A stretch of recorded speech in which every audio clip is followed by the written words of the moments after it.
অনেকে দেখতেছি হিজবুত তৌহিদের মাননীয় ইমামের বিরুদ্ধে অনেক অনেক গালাগালি করতেছেন, না বুঝে না শুনে যা ইচ্ছা তাই বলে যাচ্ছে। উনি যা করে নাই, যা বলে নাই, সব কিছু প্রচার করে যাচ্ছে। অনেক দেখলাম ফটো কার্ড ইউজ করতেছে, মিথ্যা মিথ্যা ফটো কার্ড। তো বিষয় হচ্ছে আপনারা কার বিরোধিতা করছেন, যিনি কিনা আল্লাহর এই জমিনে আল্লাহর বিধান প্রতিষ্ঠা করার জন্য কথা বলতেছেন।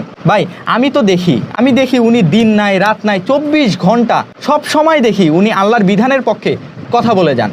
আমি ভাই ইসলামী দল বহুত দেখছি, সংসদ পর্যন্তও গেছেন। তারা বলে না আজকে থেকে আল্লাহর দেওয়া বিধান আল কুরআন, এই কোরআন দিয়ে আজকে থেকে রাষ্ট্র চলবে। হিজবুত তৌহিদের মাননীয় ইমাম উনি একমাত্র যিনি কিনা বললেন রাষ্ট্র চলবে, সমাজ চলবে, আদালত চলবে, অর্থনীতি চলবে, বাণিজ্য নীতি চলবে, এক্সপোর্ট ইম্পোর্ট চলবে, সেনাবাহিনী চলবে, কোর্ট চলবে, high court, supreme court, magistrate court চলবে, মসজিদ চলবে, স্কুল কলেজ বিশ্ববিদ্যালয় সমস্ত কিছু চলবে এই বিধান দ্বারা। এরকম আর একটা লোক তো আমি দেখলাম না।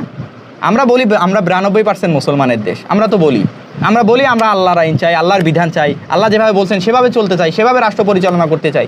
তো আমার প্রশ্ন যে সেভাবে যদি আমরা চেয়ে থাকি, তাহলে যেই ব্যক্তিটা আল্লাহর দেওয়া এই বিধানগুলো প্রতিষ্ঠা করার জন্য কাজ করতেছেন, তাহলে তার বিরোধিতা আমরা কোন হিসাবে করতেছি? আমি জানি ভাই আপনারা ওনার কথা শুনেন নাই, ওনার কথা না বুঝে আপনারা এই জিনিসগুলো করতেছেন। কেউ একজন আপনাকে বলছে উনি কাফের, ওনার কথা শোনা যাবে না, ওনার কথা শুনলে ঈমান নষ্ট হয়ে যাবে।